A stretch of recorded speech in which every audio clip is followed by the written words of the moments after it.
कहानी की शुरुआत में हमें एक तबाह हुई दुनिया दिखाई देती है। पूरी जमीन बंजर हो चुकी थी, लेकिन ऑस्ट्रेलिया का एक इलाका जिसे अलग अलग माओं की हरी जगह green place of different mothers कहा जाता था, अब भी ठीक था। वहाँ पानी बचा हुआ था, खेती होती थी और फल उगाए जाते थे। इस जगह पर कई महिलाएं रहती थीं। इसी इलाके में फ्यूरियोसा नाम की एक लड़की एक पका हुआ फल लेने आई। तभी उसे अपने इलाके के पास कुछ हलचल सुनाई दी। जब वह करीब गई तो उसने देखा कि वहाँ बहुत सारे बाइक चलाने वाले लोग थे। फ्यूरियोसा ने एक बाइक की तेल वाली पाइप काट दी, लेकिन जैसे ही वह दूसरी बाइक की पाइप काटने वाली थी, एक बाइक वाला उसे देख लेता है। इससे पहले कि वह उसे पकड़ पाता, फ्यूरियोसा ने उसके पैर पर तेज धार वाले हथियार से वार किया और वहां से भाग गई। भागते हुए उसने जोर जोर से सीटी बजानी शुरू कर दी, जिससे उस इलाके के लोगों को आने वाले खतरे का पता चल गया। लेकिन इससे पहले कि वह खुद आबादी वाले इलाके में पहुंच पाती, एक बाइक सवार ने एक रस्सी उसकी तरफ फेंकी और उसे रोकने में कामयाब हो गया। इसके बाद वे लोग फ्यूरियोसा को उठाकर वहां से ले जाने लगे। दूसरी तरफ फ्यूरियोसा की मां और वहां के सारे योद्धा अपने घोड़ों पर सवार होकर फ्यूरियोसा को बचाने के लिए इन बाइक वालों का पीछा करने लगे। पीछा करते हुए फ्यूरियोसा की मां ने चलते हुए बाइक पर चढ़कर एक बाइक सवार का गला काट दिया और उसकी बाइक अपने कब्जे में ले ली। इससे पहले कि वे उसी बाइक से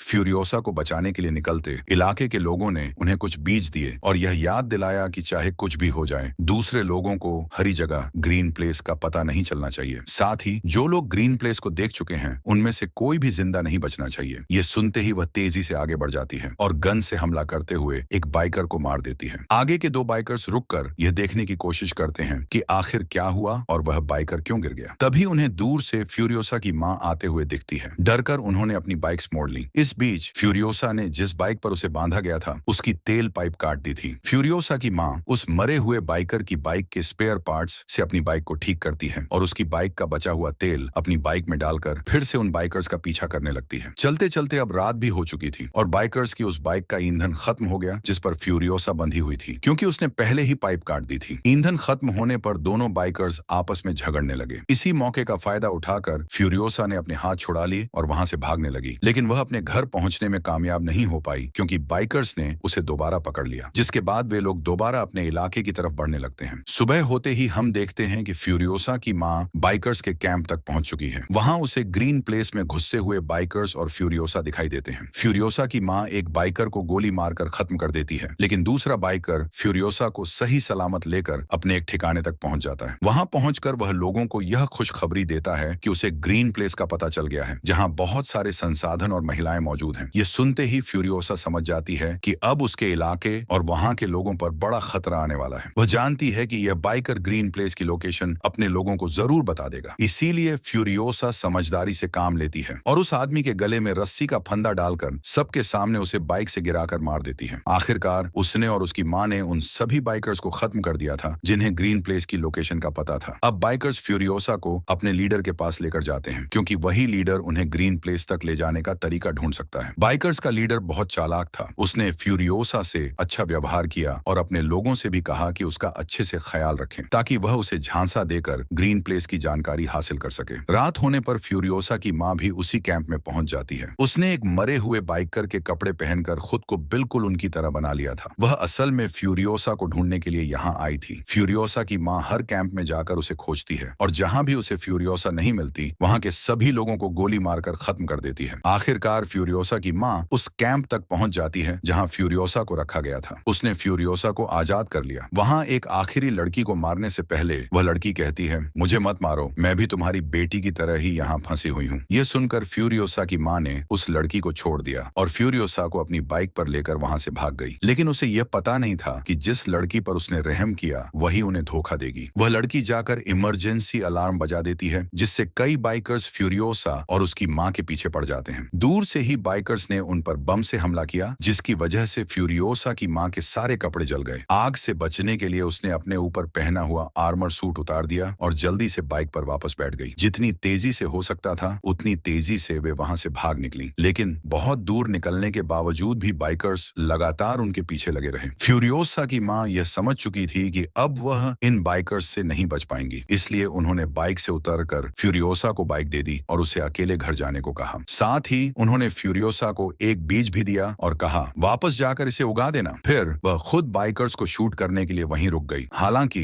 वह अकेले कितने भी लोगों से लड़ती, जल्द ही बाइकर्स ने उसे घेर लिया। फ्यूरियोसा को बाइकर्स के हाथ लगने के बाद वह वहां वहां पहुंची और देखा कि उसकी माँ को एक पेड़ से बांधकर बेदर्दी से मारा जा रहा था और यह सब उसकी आंखों के सामने हो रहा था। इसके बाद बाइकर्स का लीडर फ्यूरियोसा को अपने जैसे कपड़े पहनाकर एक पिंजरे में बंद कर देता है और उसे यह सब देखने के लिए मजबूर करता है, क्योंकि ये लोग इसे अपनी मनोरंजन मानते थे। फिर उसने फ्यूरियोसा को अपनी बेटी का डैडी बेयर भी दिया, जिसे फ्यूरियोसा ने गुस्से में गिरा दिया। इसके बाद बाइक लीडर ने उसे वहां से ले जाने का आदेश दे दिया। उसके साथ एक बूढ़ा आदमी भी जा रहा था, जो फ्यूरियोसा से कहता है, अगर तुम मुझसे लिखना पढ़ना सीख लो तो तुम हमारे लीडर के लिए एक काम का बंदा बन जाओगी। ऐसे वे तुम्हें टॉर्चर नहीं करेंगे। लेकिन फ्यूरियोसा किसी की सुनने वाली नहीं थी। वह चुपके से अपने हाथ पर ग्रीन प्लेस तक का रास्ता का टैटू बनाती है, क्योंकि उसे उम्मीद थी कि वह एक दिन ग्रीन प्लेस वापस जरूर जाएगी। उसे यह भी डर था कि कहीं उस वक्त तक वह रास्ता भूल न जाए, तो इसीलिए उसने पूरा रास्ता और पूरा मैप अपने बाजू पर बना लिया। खैर, वक्त गुजरता है और एक दिन हम देखते हैं कि ये सभी बाइकर्स कहीं जा रहे थे तो दूर से उन्हें एक लाल धुआं उड़ता हुआ दिखाई देता है। उन्हें समझ में आता है कि वहां लोग रह रहे होंगे। वे उस धुएं का पीछा करते हुए वहां पहुंचे तो वहां उन्हें एक लड़का मिला, जो उन्हें वहां के सिटर और किले तक ले गया। किले में इमॉर्टल जॉय की हुकूमत चलती थी। उसके पास पानी था और वह यहाँ खाना उगाता था, जो वह अपने सोल्जर्स को दिया करता था। उसने अपने सोल्जर्स को इस तरह गाइड किया हुआ था कि वे उसके लिए अपनी जान देने को भी तैयार थे। ये बाइकर्स, जिन्हें संसाधनों की कमी थी, इमॉर्टल जॉय से कहते हैं, अगर तुमने हमारे साथ सहयोग नहीं किया और हमें ये चीजें नहीं दी तो हम तुमसे जंग कर लेंगे। लीडर की यह बात सुनकर इमॉर्टल जॉय अपने एक वॉर बॉय को मरने का आदेश देता है और बाइकर्स के लीडर को यह साबित कर देता है कि तुम लोग चाहे जितने भी ताकतवर हो, मेरी फौज के सामने कुछ भी नहीं। ये सब मेरे लिए मर मिटने को तैयार है। उसकी बात अभी खत्म भी नहीं हुई थी कि तभी उसके लोगों ने इन सभी बाइकर्स के बाइक को लटकी हुई चैन से उठा लिया। बाइकर्स के पास अब कोई रास्ता नहीं बचा था, सिवाय इसके कि वे अपनी जान बचाने के लिए यहाँ से भाग जाएं। जब वे भाग रहे थे तो बाइकर्स के लीडर ने देखा कि फ्यूरियोसा अपनी जेल से गिरकर एक खड्डे में फंस गई है। अपनी जान जोखिम में डालकर वह फ्यूरियोसा की जान बचाता है और ये लोग वहां से भाग निकलते हैं। रास्ते में इन्हें एक और किला नजर आता है, जिसका नाम था गैस टाउन। यहाँ पर ओनेल को रिफाइन किया जाता था और इसी ओनेल की मदद से इमॉर्टल जॉय के हथियार और वाहन चलते थे। बाइकर्स का लीडर इस किले पर कब्जा करने का प्लान बनाता है ताकि वो इस ओनेल के जरिए इमॉर्टल जॉय को ब्लैकमेल कर सके। लेकिन समस्या यह थी कि यहाँ की सिक्योरिटी बहुत सख्त थी। इससे बचने के लिए वह अपने कई लोगों को वॉर बॉयज में बदल देता है और गैस टाउन के गेट तक पहुंचता है। जब ये लोग गैस टाउन का गेट खोलते हैं तो बाइकर्स का लीडर अपने भेष में बदले हुए लोगों को मार डालता है। इसका मकसद यह था कि वह गैस टाउन वालों को यह विश्वास दिला सके कि उन्होंने इमॉर्टल जॉय के किले पर कब्जा कर लिया है और अब इमॉर्टल जॉय के लोग उसके गुलाम हैं। यह देखकर गैस टाउन वालों ने उसके लिए दरवाजे खोल दिए। गैस टाउन पर कब्जा करने के बाद सबसे पहले बाइकर्स के लीडर यानी डेमेंटस ने उस टाउन के लीडर की अंगुलियां काटकर इमॉर्टल जॉय को भेजी। यह देखकर इमॉर्टल जॉय समझ गया कि अब धीरे धीरे डेमेंटस के हाथों में और ज्यादा ताकत आ रही है। उसकी सारी ताकत उस व्यक्ति की वजह से थी जिसके ऊपर अब डेमेंटस ने कब्जा कर लिया था। इसी वजह से इमॉर्टल जॉय उसे एक मीटिंग का पैगाम भेजता है। डेमेंटस तो यही चाहता था, क्योंकि उसे खुद बेसिक सप्लाई चाहिए थी जो इमॉर्टल जॉय के पास थी। इस डील को करने के लिए वह गैस टाउन के लीडर को लेकर इमॉर्टल जॉय के पास आता है। गैस टाउन का लीडर इमॉर्टल जॉय का भाई था और वह काफी बीमार भी था। उसके शरीर के कई काम मशीनों के जरिए होते थे। डेमेंटस इमॉर्टल जॉय को ब्लैकमेल करने के लिए उसके भाई को उसी मशीन के जरिए पहले टॉर्चर करता है और फिर उसे मार डालता है। इसके बाद वह इमॉर्टल जॉय से कहता है, मैंने पूरे गैस टाउन में बम लगा दिए हैं। इन बमों को एक्टिवेट या डिसेबल करने का तरीका सिर्फ मुझे ही पता है। अगर तुम अपने गैस टाउन को बचाना चाहते हो तो मुझे गैस टाउन का लीडर बना दो, नहीं तो तुम्हारे हाथ कुछ भी नहीं रहेगा। ये बात करते हुए इमॉर्टल जॉय की नसें तन जाती हैं। फ्यूरियोसा भी यह सब देख रही होती है। इमॉर्टल जॉय कहता है, ठीक है, मैं गैस टाउन तुम्हारे नाम कर दूंगा, पर इसके बदले मुझे तुम्हारी बेटी और एक बाइकर चाहिए। फ्यूरियोसा इमॉर्टल जॉय की बात करते हुए कहती है, मैं इसकी बेटी नहीं हूँ, इन्होंने मेरी माँ को मारकर मुझे किडनैप किया है। फ्यूरियोसा की यह बात सुनकर डेमेंटस को गुस्सा आ जाता है। वह उसके हाथ से अपनी बेटी का टॉय ले लेता है और उसे इमॉर्टल जॉय के हवाले कर देता है, फिर वहां से चला जाता है। फ्यूरियोसा को अब ऐसी जगह ले जाया जाता है जहां इमॉर्टल जॉय की बहुत सी बीवियां रहती थीं। फ्यूरियोसा भी अब इनकी तरह ही